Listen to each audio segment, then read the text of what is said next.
સ્વાગત છે તમારું પટેલ મોટર્સ અમરેલીમાં। આજે આપણે વાત કરશું ડીપીએફ વાળી ગાડી એટલે કે BS6 ડીઝલ ગાડીઓ કોને લેવી જોઈએ કોને ના લેવી જોઈએ। જે લોકોને સિટીમાં ઉપયોગ છે, જે લોકો 10 થી 12 કિલોમીટર રોજ ગાડી ચલાવે છે, એમના માટે ડીપીએફ વાળી ગાડી એકદમ નકામી છે।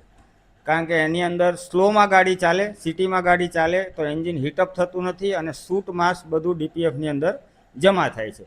એટલે સમયાંતરે થોડી વારે થોડા દિવસોમાં એમને રીજનરેશનના ઇસ્યુ આવે છે।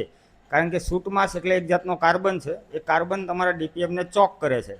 જો ગાડી અમુક ટેમ્પરેચર સુધી હીટઅપ ના થાય તો એ કાર્બન બંધ થઈ અને તમારા ડીપીએફમાંથી નીકળી શકતો નથી।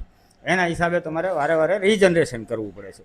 હવે કોને લેવી જોઈએ? જે લોકોને ટુરિંગનું કામ છે, જે લોકો હાઈવે યુઝ કરે છે, એના માટે BS6 ડીઝલ વેરિયન્ટ ડીપીએફ વાળી બરાબર છે। કારણ કે એમને સૂટમાં એટલું જમા થતું નથી સમયાંતરે, એટલે લોંગ સમયે એ લોકોને રીજનરેશનની પ્રોબ્લેમ આવે છે અને કરવું પડે છે।